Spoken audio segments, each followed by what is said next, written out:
réveille-toi, veille et reste éveillé.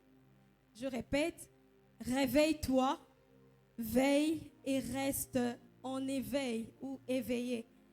En entendant le sujet, en entendant le thème, on a l'impression qu'on répète la même chose. Mais je ne suis pas en train de répéter la même chose. Alléluia. Quand je te dis réveille-toi, nous tous ici, nous pratiquons ça. Nous dormons, nous nous réveillons. Quelqu'un qui se réveille, c'est une personne qui sort du sommeil. Sortir du sommeil, c'est sortir d'un état d'inactivité.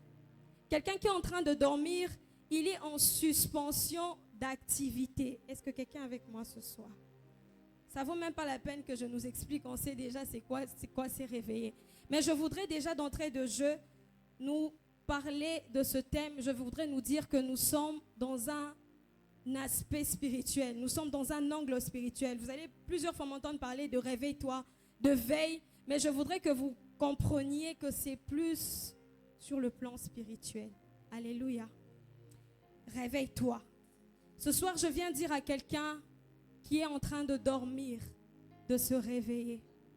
Ce soir, je suis venue parler à quelqu'un qui, depuis un bout de temps, passe son temps dans l'inactivité spirituelle. L'inactivité spirituelle, c'est-à-dire, tu ne pries pas. C'est-à-dire, tu t'es assoupi. C'est-à-dire, Dieu t'attendait dans ton poste, mais depuis un temps, ozo lemba lemba. Ce soir, je suis venue te dire, il est grand temps de te réveiller. Alléluia. Veiller. Je vous ai dit que mon thème, c'était réveille-toi. Le deuxième verbe que je conjuguais, c'était veille. Quelqu'un qui veille, c'est quelqu'un qui reste volontairement éveillé pendant les heures habituelles de sommeil. C'est-à-dire quoi? Il est 0 heure, tout le monde dort, tout le monde est censé dormir. La personne qui veille, c'est la personne qui ne dort pas pendant ce temps-là. Est-ce que quelqu'un est avec moi? Quelqu'un qui décide de veiller, c'est une personne qui, lorsque tout le monde est fatigué à la maison de prier, cette personne se met à la brèche et dit, moi je ne vais pas dormir, moi je vais veiller. Alléluia. Nous sommes actuellement dans un monde très chaotique. L'église même se trouve dans un chaos total. Mais je sais que ce soir, je sais qu'en ce temps, malgré le chaos dans lequel le monde est en train de se tenir, le Seigneur est en train de réveiller les gens. Ah, je sais que malgré ce chaos, il y a des personnes que Dieu réveille toutes les nuits. Il y a des personnes qui gardent leurs esprits éveillés. Et je prie que même si ce n'était pas ton partage, ce soir, parce que le Seigneur nous a apporté cette parole, tu vas te réveiller et tu vas veiller. La troisième phrase, le troisième verbe que j'ai conjugué, c'est reste éveillé. Reste en éveil. Par là, je veux simplement dire demeure en état d'éveil. C'est pas qu'aujourd'hui tu veilles, c'est pas qu'aujourd'hui tu es spirituellement actif et demain tu te fatigues. Dieu attend des personnes qui soient disponibles, constants dans leur marche, qui spirituellement, même lorsque l'ennemi vient, il est toujours en état d'éveil. Alléluia. Alléluia. Quelqu'un qui reste éveillé, c'est une personne qui est sur ses gardes. C'est-à-dire, rien ne peut le surprendre. Une personne qui est en train de dormir. Vous savez, j'ai assisté à des scènes telles que quelqu'un dort, c'est surtout entre amis qu'on le fait, entre frères et sœurs. Au monde à Moutazo, là, tu vois la personne dort, on prend soit des petits enfants, ils prennent un stylo, commence à décider le visage, soit il prend le piment, c'est vraiment méchant. Il prend le piment à côté de mon là. En fait, ce soir, je veux dire à quelqu'un que lorsque tu dors, l'ennemi fait de toi sa proie. Lorsque tu dors, tu es dans un état de distraction. Tu es dans un état où, comme je disais tout à l'heure, le diable peut venir dans ta vie et se jouer de toi. Donc, c'est ce qui m'est arrivé. Ce soir, j'aimerais que quelqu'un se réveille avant qu'il ne soit trop tard. Peut-être que jusqu'à ces jours, tu as vécu beaucoup de choses que tu ne comprenais pas. Laisse-moi te dire que tu les as vécues parce que tu dormais. Il est grand temps que tu te réveilles. N'attends pas demain, réveille-toi maintenant. Nous allons prendre la parole de Dieu. Nous sommes dans Matthieu 26, à partir du 37e verset. Nous allons également lire Acte 16, à partir du 23e verset.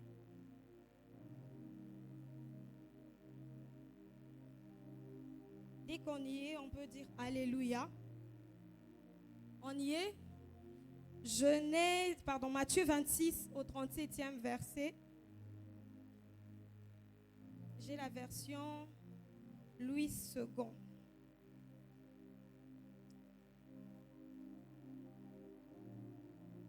La Bible déclare: il prit avec lui Pierre et les deux fils de Zébédée, Jean et Jacques, et il commença à éprouver de la tristesse et des angoisses. Il leur dit alors: mon âme est triste jusqu'à la mort. Restez ici et veillez avec moi. Puis, ayant fait quelques pas en avant, il se jeta sur sa face et pria ainsi: mon Père, s'il est possible que cette coupe s'éloigne de moi, toutefois, non pas ce que je veux, mais ce que tu veux. Et il vint vers les disciples qu'il trouva endormis, et il dit à Pierre: vous n'avez donc pas pu veiller 1 heure avec moi? Veillez et priez afin que vous ne tombiez pas dans la tentation. L'esprit est bien disposé, mais la chair est faible. Il s'éloigna une seconde fois et pria ainsi: mon Père, s'il n'est pas possible que cette coupe s'éloigne sans que je la boive, que ta volonté soit faite. Il revint et les trouva encore endormis, car leurs yeux étaient apaisantis. Il les quitta et s'éloignant, il pria pour la 3e fois, répétant les mêmes paroles. Puis il alla vers ses disciples et leur dit: vous dormez maintenant et vous vous reposez. Voici l'heure est proche et le Fils de l'homme est livré aux mains de ses pécheurs. Nous allons rapidement prendre Acte au chapitre 16. Acte des apôtres, chapitre 16, verset 23. Après qu'on les eut chargés des coups, ils les jetèrent en prison en recommandant au geôlier de les garder sûrement. Le geôlier, ayant reçu cet ordre, les jeta dans la prison intérieure et leur mit les ceps aux pieds.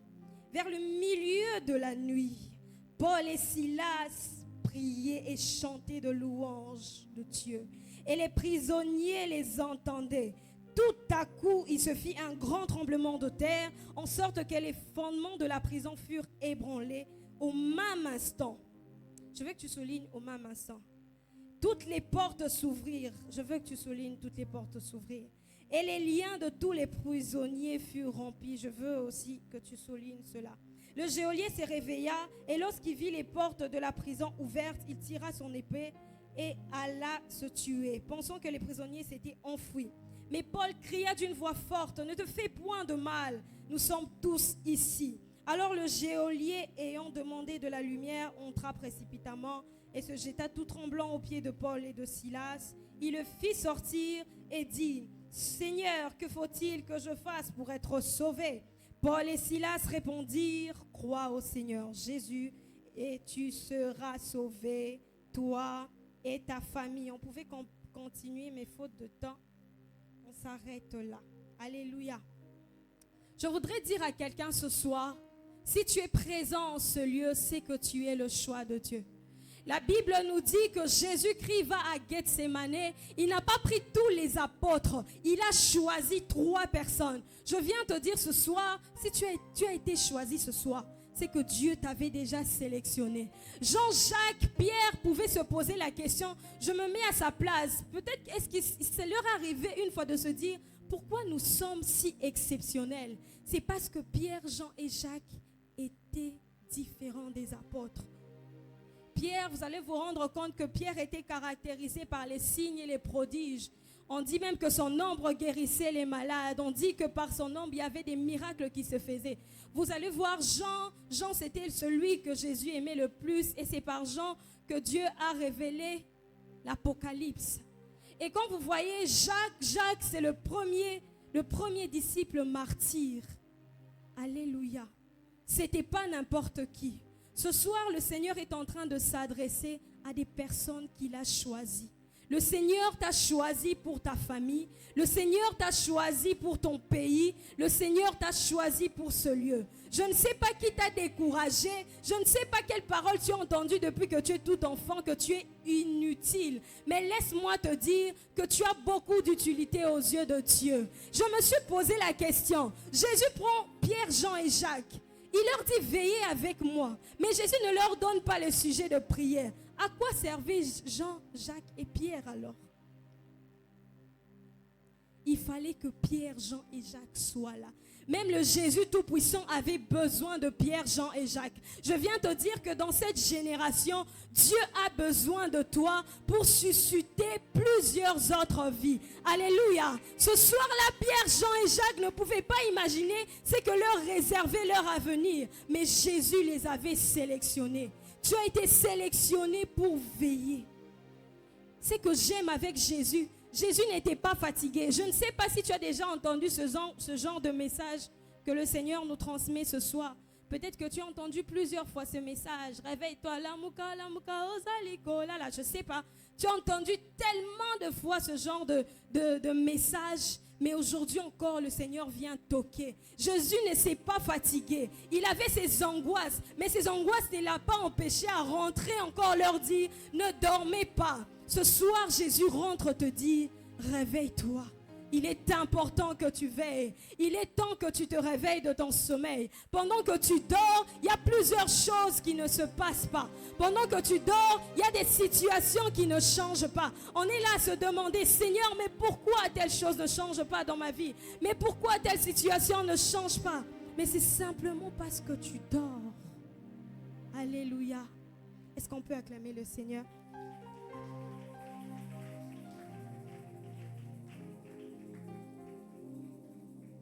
Je vais vraiment filer, même si j'avais beaucoup à dire. Je prie que Dieu m'accorde de finir ce que j'avais à dire. Le Seigneur était en train de me parler d'une catégorie de personnes, une première catégorie de personnes. Ce sont des personnes qui sont éveillées spirituellement, conscientes. Alléluia. Les personnes éveillées spirituellement, conscientes, là je vais directement nous donner l'exemple de David. David, c'était quelqu'un qui était éveillé. Quand je parle de quelqu'un d'éveillé, je vois quelqu'un d'actif, quelqu'un qui est conscient de son identité. David était quelqu'un d'éveillé, conscient. Pourquoi je vous dis cela? David, dans 1 Samuel 17, son père l'envoie. David va rejoindre ses frères pour leur apporter la nourriture. La Bible déclare que pendant 40 jours, Goliath était en train, matin et soir, aller insulter l'armée de l'Éternel, aller les traumatiser. Mais seulement une fois David est venu. David n'a pas assisté aux 40 premiers jours. David est allé seulement une fois. David était conscient que je ne peux pas supporter de telles choses. Alléluia. Je me pose la question, Saül et les autres pouvaient entendre qu'on insultait le Dieu des cieux. Mais ils ne pouvaient pas bouger parce qu'ils n'étaient pas conscients de leur identité. Ce soir, je viens te dire que tu es fils de Dieu. Il y a certaines choses qui ne doivent pas te traumatiser parce que tu es enfant de Dieu. Tu ne dois pas être troublé par les situations. Les autres 40 jours de suite, ils écoutaient ça. Goliath insultait le matin, Goliath insultait le soir. Mais David est venu seulement une fois. Il a dit non.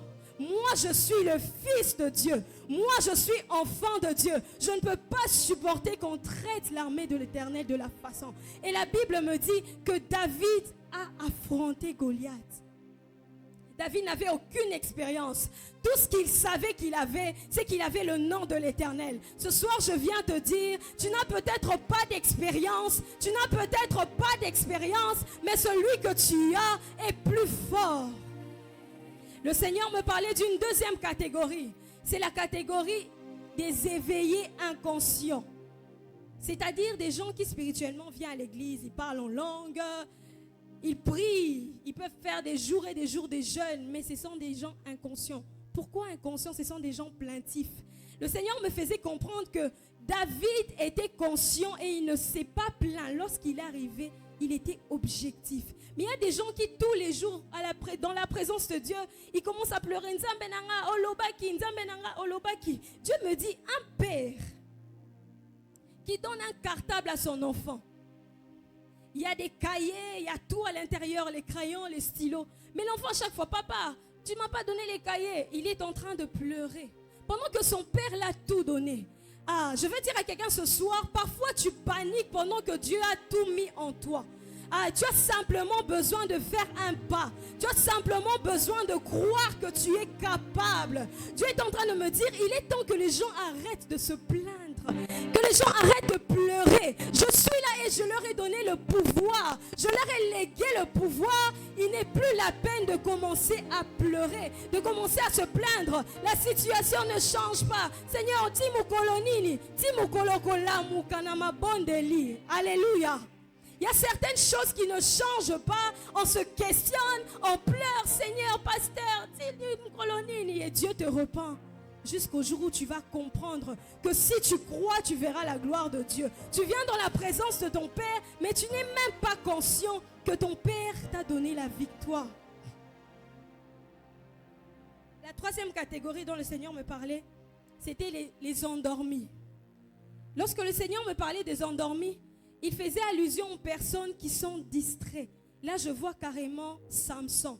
Ce sont des personnes qui ont été ointes par Dieu, des personnes qui prient effectivement, des personnes qui ont donné leur vie à Christ, mais des personnes qui sont distraites. Je le disais au début, des personnes endormies. Vous savez, Samson était tellement sûr qu'il marchait avec Dieu, mais il ne savait pas que lorsqu'il a avoué son secret à Delilah, il avait perdu son onction. Le Seigneur me faisait comprendre qu'il y a plusieurs personnes qui ont dormi et qui ont laissé l'accès à l'ennemi. Ils se posent de tas de questions. Ils se demandent pourquoi.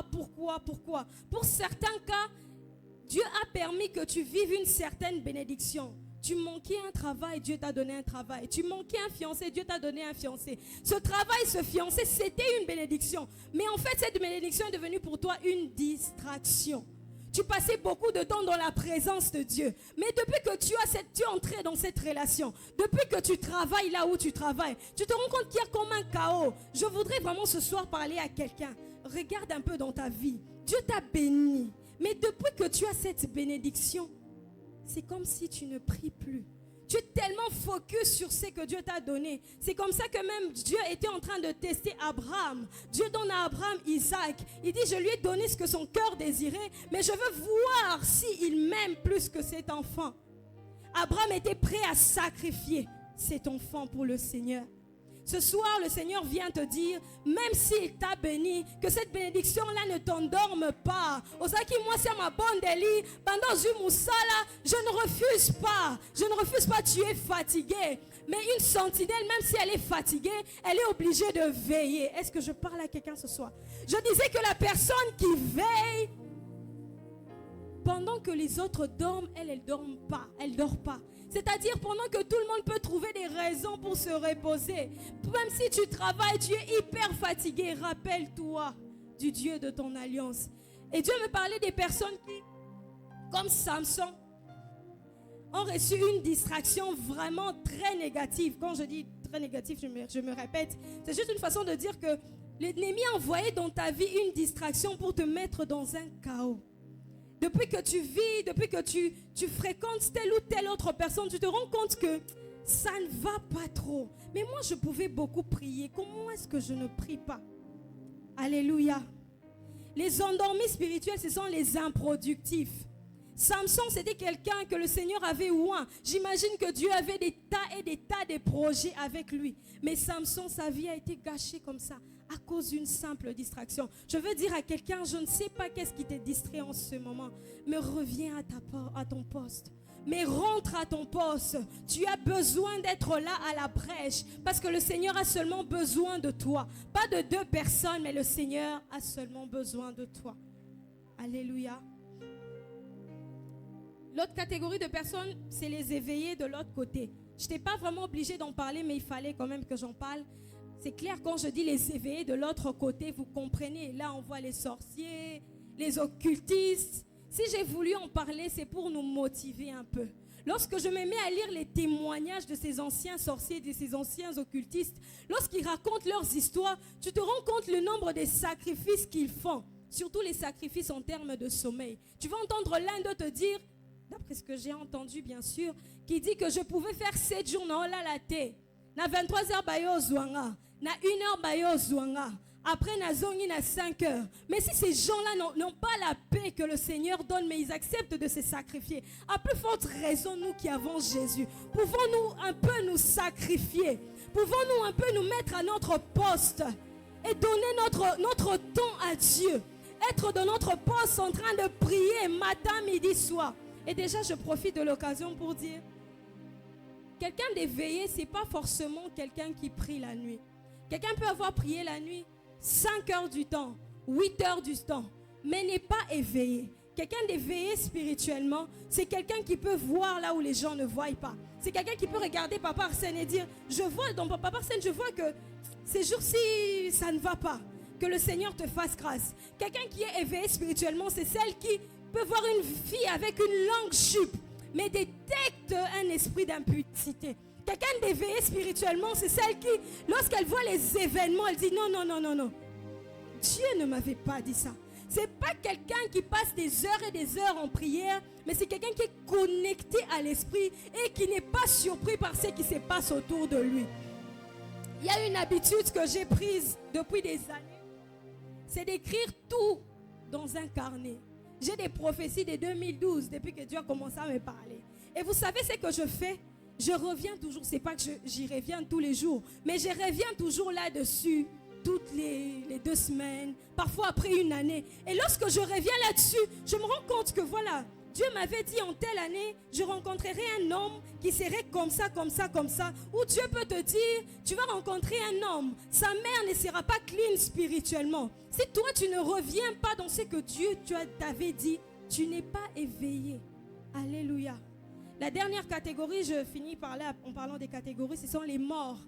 C'est vraiment triste de le dire, ce sont les morts. Là, quand je parle de morts, je fais allusion aux païens. Des personnes qui n'ont pas donné leur vie à Christ. Ces personnes-là que Jésus attend que nous allions vers eux. Éphésiens 2:1 dit, vous étiez morts par vos offenses et vos péchés. Ces gens-là sont encore morts. Et le Seigneur tient à ce que tu veilles pour aller vers ces gens, les sortir de la mort, pour les emmener à la vie. Quelqu'un avec moi ce soir? Si Dieu veut que tu veilles, c'est aussi pour que ces nombreuses personnes autour de nous quittent de la mort à la vie. Vous savez, ça ne sera pas intéressant qu'il y ait l'enlèvement ou je ne sais pas qu'on se retrouve dans l'éternité, que tu te dises, telle personne n'a pas été avec moi. Ou même là, tu vis avec quelqu'un, au Soudouki Boyassali accident à Koufi. Tu commences à regretter. Pendant qu'il est en vie, allons vers ces gens, leur parler de Jésus. Alléluia. Pourquoi rester en éveil? La Bible me dit que Jésus dit à ses disciples, Pierre, Jean et Jacques, veillez. Vous allez vous rendre compte avec moi que le verbe a été conjugué à l'impératif, c'est-à-dire c'était un ordre. Lorsque le Seigneur ce soir te demande de veiller, c'est un ordre, c'est une recommandation. Le Seigneur Jésus, c'est notre chef, c'est notre roi, c'est notre Seigneur, c'est notre sauveur. On lui doit une obéissance. Quand le Seigneur te dit de veiller, ce soir, réalise que c'est d'abord un ordre. Alléluia. La deuxième raison pour laquelle nous devons veiller, c'est pour ne pas tomber à la tentation. Je reviens encore à l'histoire de Samson. Samson, loin qu'il était, n'était pas sur ses gardes. Veiller, c'est aussi être sur ses gardes. Samson était tellement distrait, emporté par les cuisses de Delilah.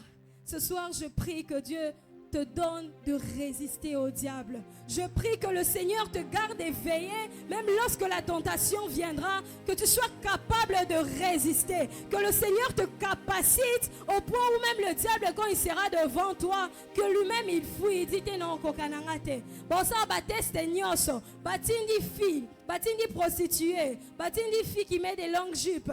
On t'envoie une intellectuelle, on t'envoie n'importe quelle catégorie de personnes, mais tu tiens ferme. Parce que le Saint-Esprit est avec toi. La troisième raison, c'est afin de ne pas être surpris par les événements. Jésus, contrairement aux apôtres, était en train de veiller. C'est comme ça que Jésus, lorsqu'il était en train de veiller et prier, les autres étaient en train de dormir. Il est allé leur dire lorsqu'il a fini de prier que c'est maintenant, c'est l'heure. Jésus n'était pas surpris. On ne refuse pas qu'il était Dieu, il connaissait tout. Mais il avait aussi de l'humanité en lui.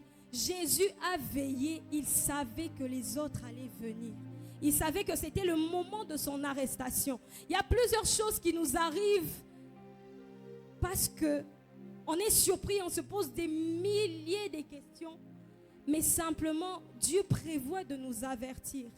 Dieu nous avertit. En fait, dans le plan de Dieu, tu es censé connaître certaines choses avant qu'elles n'arrivent. Ce n'est pas seulement pour les prophètes. Quelqu'un qui est éveillé, quelqu'un qui marche par l'esprit, quelqu'un qui est connecté au réseau du ciel, n'est pas surpris par les événements.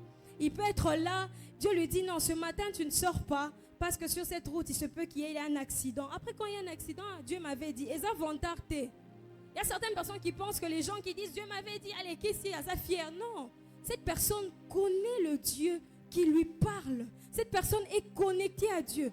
Tant que tu es éveillé, tu ne seras pas surpris des événements. Alléluia. La quatrième raison, c'est que l'ennemi peut surgir à n'importe quel moment. Vous savez, si on prend un ballon d'air, là maintenant, et si Papa Arsène a les yeux fermés et qu'on essaie d'éclater le ballon d'air, Papa Arsène va sursauter en fait. Mais nous qui avons les yeux ouverts, on ne va pas sursauter parce qu'on voit ce qui est en train de venir. Alléluia. La Bible dit, veillez car le diable rôde comme un lion rugissant, cherchant qui dévorer. Pendant que toi tu dors, le diable est en train de travailler. Pendant que toi tu t'assoupis, le diable est en train de travailler. Pendant que toi tu es fatigué de prier, le diable est en train de travailler. Tous les jours, ils sont en train de travailler. Vous savez, il y a une qualité que le diable a, c'est la patience. Toi tu peux te dire, Nasambelaka déjà pour Nango, pendant que le diable est en train de réfléchir sur une autre stratégie. Et si tu es quelqu'un d'éveillé, si tu es un homme de prière, une femme de prière, tu ne seras pas surpris. C'est le diable lui-même qui sera surpris.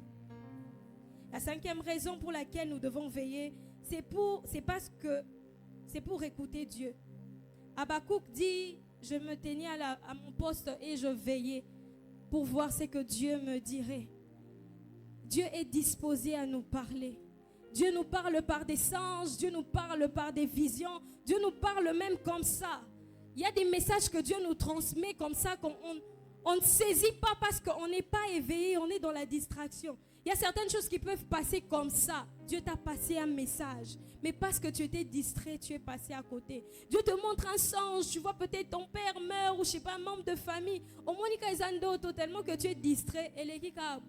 Une semaine après, ton père fait un accident. Oh, Nalotaki. Soyons éveillés, ne soyons pas distraits. Parce que Dieu nous parle. Dieu parle réellement. Les gens qui se plaignent et disent, je n'écoute pas la voix de Dieu. Même lorsque Dieu ne te parle pas de vive voix, il te parle par un songe. Même lorsque Dieu ne te parle pas par un songe, il te parle par une tierce personne. Même lorsque Dieu ne te parle pas par une tierce personne, il peut te parler par ton fils. Même lorsqu'il ne peut pas te parler par ton fils, il te parle par sa parole. Alléluia. La sixième raison, c'est parce que par nous, nombreux peuvent être sauvés. Je le disais tout à l'heure. Nombreux peuvent être sauvés. Lorsque tu passes ton temps à venir dans la maison de Dieu, à prier, à prier, à prier, tu as l'impression que physiquement, il n'y a pas de résultats. Au monde est l'autre côté. Mais il y a quelque chose qui se passe dans le monde spirituel. Même si tu ne vois pas ça aujourd'hui, tu verras les résultats demain. Alléluia.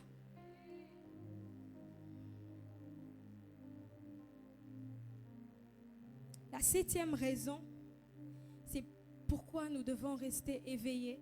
C'est parce que c'est la meilleure attitude à avoir en ce temps de la fin. Alléluia. La Bible dit que Jésus viendra comme un voleur. Jésus viendra comme un voleur. Et l'Esprit en nous nous garde en éveil. La Bible nous parle de la parabole des vierges dans Matthieu 25. Il y avait des vierges qui n'avaient pas rempli d'huile leur lampe et leur lampe était éteinte. Ce soir, je viens parler à quelqu'un qui n'entretient pas sa relation avec le Seigneur. Nous pouvons passer des jours et des jours, comme j'aime le dire, à prier les matins, le soir, à faire 27 jours de prière, 31 jours de prière. Mais si tu n'es pas en bonne relation avec le Seigneur, ça ne sert à rien. La Bible nous dit, le Seigneur dira, nombreux diront, Seigneur, Seigneur, et le Seigneur répondra, je ne t'ai point connu. Est-ce que quelqu'un ce soir peut rester éveillé, garder sa lampe allumée? La Bible déclare, n'éteignez pas l'Esprit de Dieu. Comment on éteint l'Esprit de Dieu? C'est lorsqu'on va à l'encontre de la volonté de Dieu. C'est lorsqu'à chaque fois, on va progressivement de désobéissance en désobéissance, en désobéissance. Et ça devient une routine. On s'habitue à désobéir à la voix de Dieu, ne sachant pas que lorsqu'on le fait, on crée un écart entre nous et Dieu. Dieu peut nous faire la grâce de nous exaucer, mais le jour où il viendra, il va te dire, je ne t'ai point connu. Est-ce que quelqu'un ce soir peut essayer d'arranger sa relation avec le Seigneur? Je prie que ce soir, le Saint-Esprit de Dieu puisse restaurer notre intimité avec lui, que le Saint-Esprit puisse nous accorder de lui obéir, d'écouter sa voix, même lorsque la chair nous pousse à faire des choses à l'encontre de la volonté de Dieu, que l'Esprit de Dieu nous garde éveillés. Là, on va entrer maintenant au vif du message de ce soir. Alléluia. Je venais de lire Actes, le chapitre 16. J'ai vraiment été bénie. J'ai déjà eu à lire cette histoire plusieurs fois dans ma vie. Mais particulièrement, Dieu m'a fait grâce de comprendre ces choses que je vais partager tout à l'heure. Je suis dans Actes 16. La Bible me dit à partir du 23e verset que Paul et Silas avaient été arrêtés. Paul et Silas ont été jetés en prison. Mais quand je rentre 4 chapitres avant, je suis dans Acte 12, je vois également Pierre qui a été jeté en prison. Alléluia. Mais il y a une chose que je remarque. Pierre a été jeté en prison. La Bible ne m'a pas dit qu'on avait fouetté Pierre. Mais la Bible me dit qu'on a fouetté Paul et Silas. Alléluia, je suis en train d'arriver. On a fouetté Paul et Silas. À l'époque, lorsqu'on pouvait frapper les prisonniers, lorsqu'on arrêtait les gens et on les flagellait, en fait, ça voulait dire on pouvait on les déshabillait et on les frappait au dos. Et c'était des coups qui forcément blessaient. C'est-à-dire, lorsqu'on les frappait de coups, ils étaient blessés. Mais il y a une chose qui m'étonne avec Paul et Silas. Pierre n'a reçu aucun coup, mais Pierre a dormi. Mais Paul et Silas, malgré les coups qu'ils avaient reçus, la Bible me dit que Paul et Silas ont refusé de dormir. Je ne sais pas quel coup de la vie tu es en train de vivre en ce moment. Peu importe ce que tu vis, c'est une déception. Ce sont les galères, naïveté. Mais je viens te dire, fais le choix de ne pas dormir. Est-ce que ce soir je m'adresse à Paul et Silas? En tout cas, j'aime beaucoup Pierre, mais dans ce cadre-là, Pierre, en tout cas, il a tapé à côté. Paul et Silas, je me dis, avec les plaies au dos, ils ont dit, on ne va pas dormir, on va prier, on va louer Dieu. Je voudrais dire à quelqu'un ce soir, c'est peut-être dur. Oh Lembi, tu es fatigué, Seigneur, j'en peux plus. Mais s'il te plaît, continue à veiller. Continue à chercher la face de Dieu. Même si c'est difficile, malgré les douleurs, je vais prier. Malgré les douleurs, je vais jeûner. Malgré les douleurs, je vais venir dans la maison de Dieu. Alléluia. Paul et Silas savaient que le Dieu qui servait, il était au-dessus de coups qu'ils pouvaient avoir. Leur Dieu était au-dessus de coups de la vie. Je ne sais pas quel coup de la vie tu as en ce moment, mais je viens t'informer que Dieu va te faire des meilleurs coups. Puisque tu vas rentrer dans sa présence. Notre Dieu, il s'appelle le rémunérateur de ceux qui le cherchent. Quel que soit ce que tu traverses, le Seigneur te rémunère lorsque tu le cherches. Il y a une deuxième chose qui m'épate dans leur histoire. La Bible me dit, au milieu de la nuit, Papa Joël, logiquement parlant, au milieu de la nuit, on est censé avoir plus sommeil. Mais c'est au milieu de la nuit que Paul et Silas décident de prier et de veiller. Je ne sais pas, peut-être que Paul et Silas ezalaki routine pour na bango ba ke programme na biso ezala to sambelaka na minuit. Même s'ils étaient en prison, ils ont quand même prié au milieu de la nuit. J'étais en train de nous dire au début qu'une sentinelle, c'est une personne qui, lorsque les autres sont en train de dormir, elle trouve une raison pour veiller, pour se mettre à son poste, pour prier et invoquer le nom du Seigneur. Au milieu de la nuit, je n'ai pas vu, ma Bible ne m'a pas écrit le soir. La Bible m'a dit au milieu de la nuit. Au milieu de la nuit. Je veux dire à quelqu'un ce soir, parfois c'est difficile, tu te dis, bon, il y a plusieurs raisons qu'on peut réunir pour justifier que, oh là là, tu as toutes les raisons possibles pour dire comme eux. D'abord, de un, c'était le milieu de la nuit, de deux, ils avaient reçu des coups. Mais ce soir-là, cette nuit-là, ils ont dit, dorme pas. Je ne sais pas, tu peux avoir des raisons, tu te dis, voilà, je rentre du boulot tard. C'est comme ça que moi, j'encourage. Même si tu termines le boulot à 20h, si tu vas assister aux 5 dernières minutes, viens quand même dans la maison de Dieu. Alléluia. Alléluia. Au milieu de la nuit, Paul et Silas étaient en train de louer le Seigneur et de prier. Il y a une troisième chose qui me marque dans leur histoire. C'est que Paul et Silas ne se sont pas apitoyés sur leur sort. Paul et Silas pouvaient se dire, mais Seigneur, ils pouvaient se questionner juste pourquoi tu as permis cela. Mais Seigneur, pourquoi on nous a flagellés comme ça? Mais Seigneur, tu as vu comment ces geôliers nous ont jetés dans la prison. Mais Paul et Silas ne se sont pas plaints. Les sentinelles n'ont pas une attitude des perdants. Les sentinelles sont des vaillants. Ce sont des personnes qui se tiennent à la brèche, qui ont autant de force pour faire face à l'ennemi qui arrive. Ce soir, je veux te dire, Tika kolela lela. Lève-toi parce que tu es enfant de Dieu. Arrête d'avoir une attitude ya kolela lela. Paul et Silas avaient des raisons de pleurer. Ils avaient des raisons de dire, j'ai mal, j'ai mal. Mais Paul et Silas ont refusé de pleurer. Ils ont décidé de louer Dieu. La louange est une attitude de victoire. Je veux que quelqu'un ce soir, devant les circonstances, qu'il regarde et qu'il dise qu'il est victorieux. Ah, il regarde les circonstances, il se dit ça ne va pas, mais je sais que mon Rédempteur est vivant, il s'élèvera. Est-ce que je parle à quelqu'un ce soir? Naïbité aux autres traversés, mais change un peu d'attitude. Arrête de pleurnicher. Lève-toi dans la prière. Tu te dis non, ça doit s'arrêter dans ma famille. J'en ai marre de ce qui se passe. Ça doit s'arrêter. La sentinelle ne dort pas. La sentinelle est prête à affronter Azalamoukié. Si les voleurs viennent, il sera le premier à affronter ces gens au risque de sa vie. Ce soir, je prie que le Seigneur fasse de toi la sentinelle de ta famille, la sentinelle de ton foyer, la sentinelle du pays, la sentinelle de ton quartier. Alléluia. Ce soir, Dieu s'adresse aux sentinelles. La quatrième chose que j'ai retenue de ce récit, c'est que Paul et Silas, ils n'étaient pas distraits. Vous savez, il y a des personnes qu'on fréquente, je le disais un moment, des personnes avec qui on peut être, tu te sens que à chaque fois que je parle avec telle personne, elle me booste dans la prière.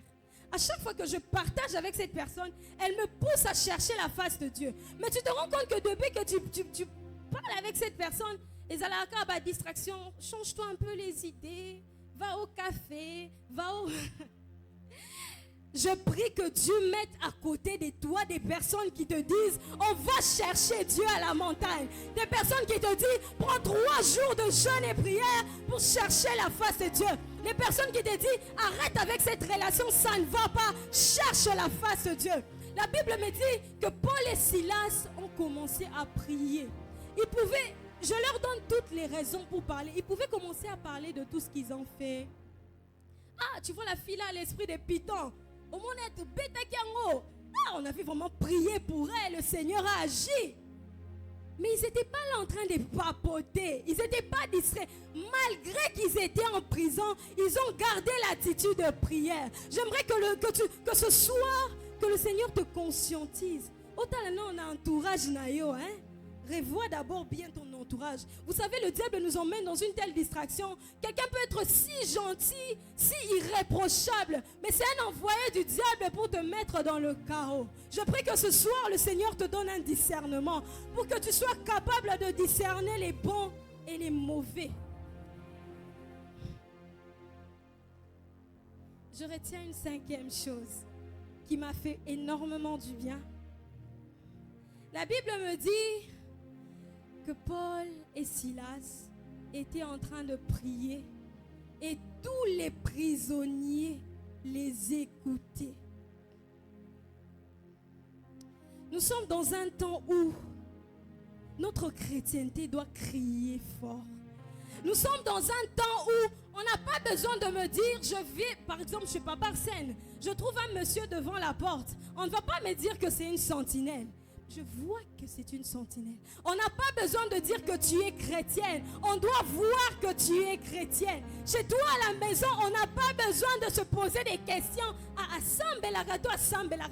Tu dois manifester le Christ. Je prie qu'on ce soir, que le Seigneur te remplisse au point où tu ne forceras pas. On verra simplement et on dira de qui est-il fils.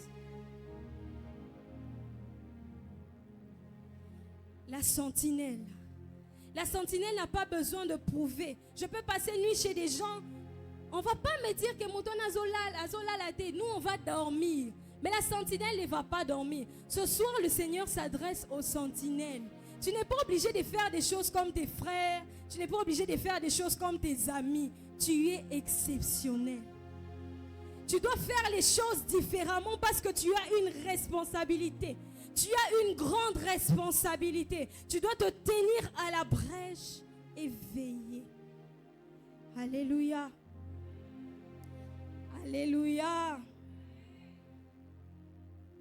La sixième chose qui me marque encore dans cette histoire, je vais revenir aussi à l'histoire de Pierre. Vous savez, Pierre était en train de dormir comme un bébé. Je me demande, moi, oui, il était vraiment dans un confort. Mais bon, il était fatigué. Pierre dormait. Pendant son sommeil, Dieu lui a fait grâce. L'église était en train d'intercéder en sa faveur. Et Dieu envoie un ange qui vient le sortir de la prison.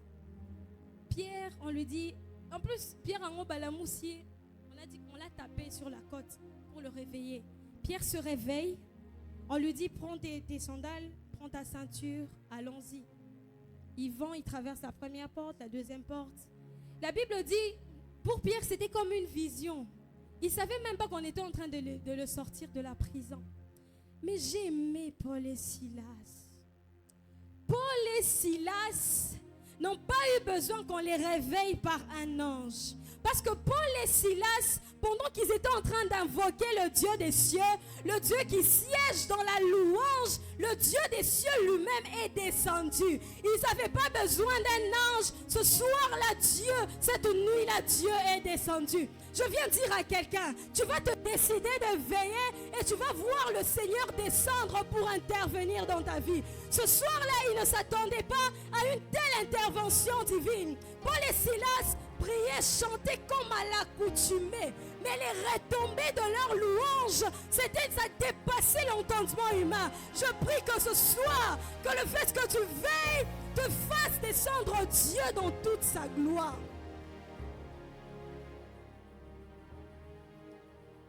Le Dieu qui siège dans les louanges. Le Dieu qui siège dans les louanges. J'aimerais que ta vie soit une louange à l'honneur de Dieu et tu verras Dieu intervenir à chaque fois dans ta vie. Est-ce que je parle à quelqu'un ce soir?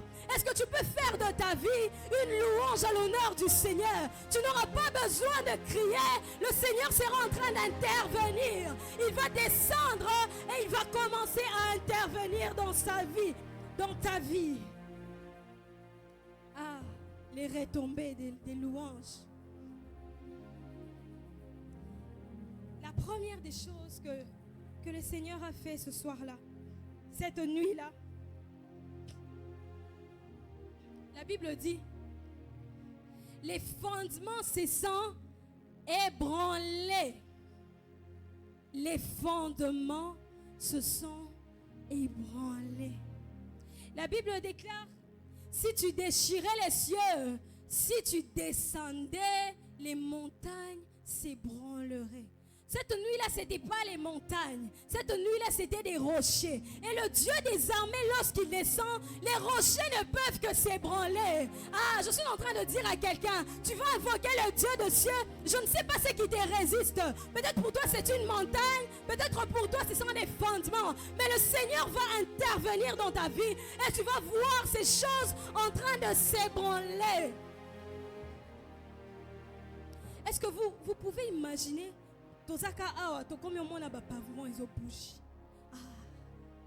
le Dieu des cieux est descendu. Le Dieu des cieux n'a pas supporté, il ne pouvait que descendre parce qu'il siège dans la louange. Le Dieu des cieux est descendu. Je veux déclarer dans la vie de quelqu'un que le Seigneur interviendra dans ta vie. Les choses qui résistaient à cause de la puissance de Dieu, ça ne va plus résister. Attends, ma génération. Attends, ma génération.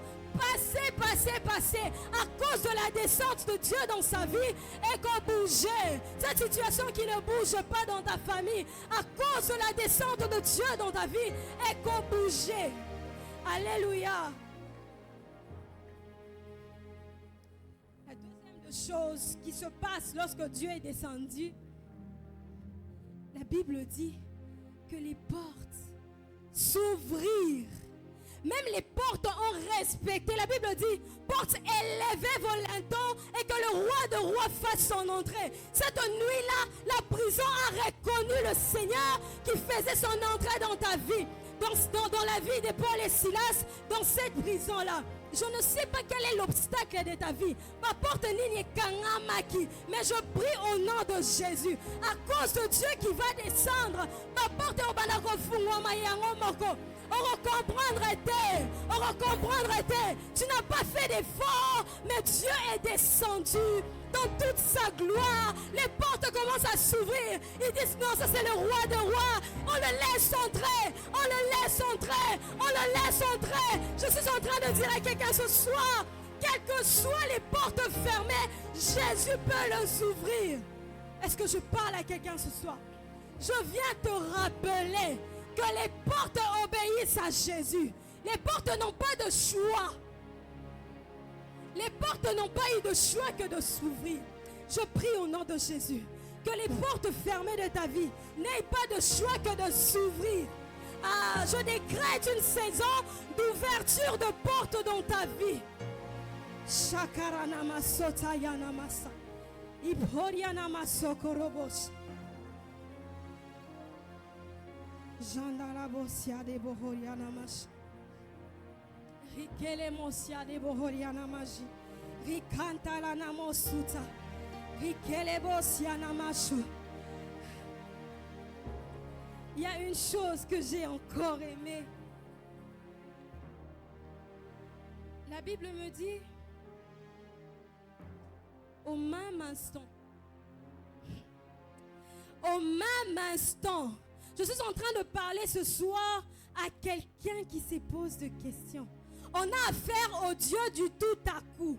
On va comprendre le Dieu de Acte 2 est vivant. Le Dieu de Acte 16 est vivant. À l'instant, on comprendre et bien les va gêner. On met ça non qu'on gêner. On met ça non qu'on s'embêter. Mais ce jour-là, tout à coup, la Bible est en train de dire, en fait, tout s'est passé instantanément. On comprendre ma situation. Ah, mais Seigneur, qu'est-ce qui se passe? Oui, je t'ai visité. Je suis le Dieu du tout à coup. Je prie que le Dieu du tout à coup intervienne dans ta vie. Là où ça traînait, qu'il te surprenne. Que le Dieu du tout à coup te surprenne ce soir. Le Dieu du tout à coup.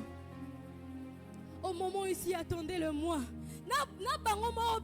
Même Paul et Silas, eux-mêmes aussi étaient étonnés. Eux-mêmes étaient étonnés. Je prie que le Seigneur t'étonne.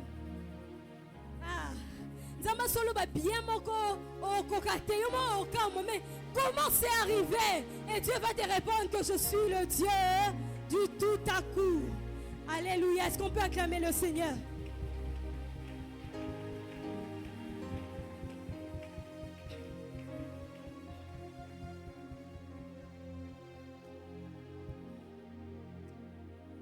Vous savez, il y a quelque chose que j'aime chez mon Dieu. Il s'appelle le Dieu compatissant.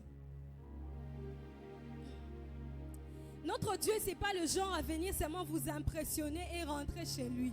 Notre Dieu, c'est le genre, lorsqu'il vient, il s'occupe de toi, il s'occupe que tout se passe bien, il s'occupe de te délivrer, il s'occupe de te consoler. Quand il vérifie que tout s'est bien passé, alors il peut se retirer. Jésus à la croix de Golgotha est face à deux brigands, deux pécheurs. Il y a l'un qui parlait d'une très mauvaise façon, mais il y a l'autre qui a reconnu la souveraineté de Jésus. Et il trouve grâce aux yeux de Jésus. Et Jésus lui dit, aujourd'hui même, on sera ensemble au ciel. Je revois encore la même compassion de Dieu dans ce petit récit. Jésus ne s'est pas limité qu'à descendre. Il y avait un geôlier. D'ailleurs, même ce geôlier, je dois lui poser la question. Finalement, c'était lui la sentinelle ou c'était Paul et Silas la sentinelle? Parce que la Bible dit que pendant qu'il y a eu ces tremblements de terre, le geôlier dormait. Tant à l'amour qui a soudou qui. Mais geôlier, tu es geôlier ou c'est Paul et Silas qui est les geôliers? Je prie qu'on confonde un peu ta vie, qu'on se pose la question. Azalara pasteur, Azalara archibishop. Je prie que Dieu fasse de toi quelqu'un d'exceptionnel. Le geôlier se réveille. Geôlier a l'obité, banana botama, na mona na nulikamba boete. Azui épée, alingami boma. Mais le Jésus de compassion était descendu. Le Jésus de compassion était là, au travers de Paul. Paul lui dit, non, ne te tue pas. J'imagine que si j'étais Paul ou Silas, étant humain,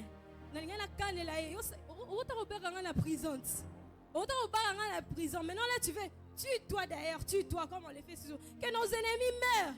Mais le Dieu de compassion était présent sur la place. Le Dieu de compassion intervient. Il dit au geôlier, ne te tue pas.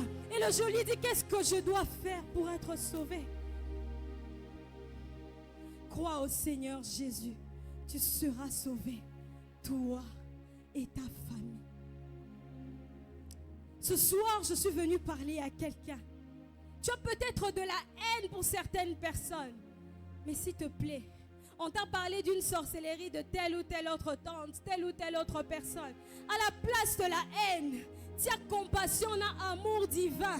À la place de la haine, mets-toi à la brèche et prie pour cette personne. La Bible ne ment pas quand elle dit tu seras sauvé, toi et ta famille. Si toi tu as été sauvé, sache que tôt ou tard ta famille aussi sera sauvée. Je prie que le Seigneur fasse de toi pécheur d'hommes. Je prie que le Seigneur fasse de toi un homme qui saisit des opportunités pour gagner les âmes. Un homme qui se tienne à la brèche pour prier. Ce soir, le Seigneur est venu parler à une sentinelle. Je revois le récit de Jacob. Jacob avait compris qu'il y a certaines choses qu'on ne peut avoir qu'en veillant. Jacob avait toutes les raisons aussi pour dormir ce jour-là. Jacob refuse de dormir. Jacob décide de lutter avec Dieu. La Bible dit, lorsqu'il était en train de lutter, l'ange lui dit, il fait aurore, il sera bientôt. Il est en train de faire aurore. C'est-à-dire, lâche-moi. Mais Jacob n'a pas lâché le Seigneur. Jacob a lutté jusqu'à recevoir sa bénédiction. Ce soir, je suis en train de venir parler à une sentinelle. Lutte, lutte, lutte jusqu'à ce que tu verras le soleil se lever. ata ozomona butu yango ezowumela na bomoi na yo, ozomona makambo ezosimba kaka te. Une sentinelle est là, elle n'est pas là que la nuit, elle voit comment le soleil est en train de se lever. Je prie que Dieu fasse de toi une sentinelle qui ne prie pas seulement la nuit, qui même le jour a les yeux ouverts pour discerner ce qui se passe, pour vivre la main de Dieu. Alléluia. Le lendemain matin, la Bible nous dit que les gouverneurs, les prêteurs ont envoyé les lecteurs pour qu'on libère Paul et Silas. Vous savez, il y a certaines prières qu'on fait. Lorsque Dieu décide de nous exaucer, c'est comme dans un rêve. Cette nuit-là, Paul et Silas ont simplement décidé de louer Dieu, ont simplement décidé de prier, ont simplement décidé de sacrifier leur nuit pour voir Dieu, pour prier. Je suis sûre qu'ils ne faisaient même pas, la Bible est claire, ils ne faisaient même pas une prière d'intercession. Ils étaient simplement en train de louer Dieu. Je veux dire à quelqu'un ce soir qu'il est grand temps que tu te conscientises, que tu changes ta façon de voir les choses, que tu commences à te mettre à ta place. Dieu t'a appelé à te tenir à la brèche dans ta famille. Dieu t'a appelé à être là à ton poste pour prier à chaque fois. Il y a certaines choses qui ne changeront pas tant que toi tu seras en train de dormir. Il y a certaines choses qui ne se lèveront pas lorsque toi tu continueras à dormir. Le soleil se lèvera peut-être seulement le jour où tu décideras de prier. Je voudrais prier avec des gens ce soir. Je ne sais pas si il y a quelqu'un en ce lieu qui sait avoir reçu un fardeau. Depuis toujours, tu sens que vous avez un fardeau à famille, tu sens que tu es comme la sentinelle de ta famille, mais depuis un temps, tu te sens lourde. Les circonstances de la vie t'ont alourdi. Je voudrais prier avec toi ce soir. Tu sens que depuis un temps, tu étais toujours à la brèche. Tu étais toujours en train de prier. Mais les choses sont tellement difficiles qu'au baillet, Nayo, mais Seigneur, tu vas agir quand? Au baillet, mais ce soir, je voudrais que de là où tu es, tu te tiennes debout. On va prier. On peut garder nos yeux fermés, s'il vous plaît. Tu sais que tu as le fardeau de ta famille. Tu sais qu'en s'agissant de prière, ton mari, je ne sais pas moi, ta femme n'est pas une femme de prière, n'est pas un homme de prière. Tes enfants n'en parlons même pas. Mais toi, Dieu t'a donné ce fardeau. Je veux prier avec toi ce soir. Je veux prier avec toi ce soir. Est-ce que vous pouvez passer devant, s'il vous plaît? Papa Joël, tu vas m'aider à prier avec eux.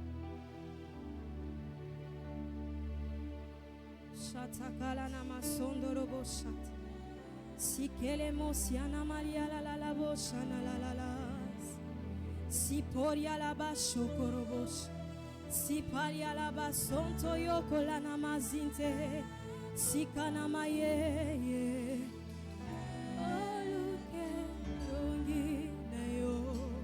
Shakala masika. Toi qui es resté, j'aimerais que tu fasses une prière avec moi.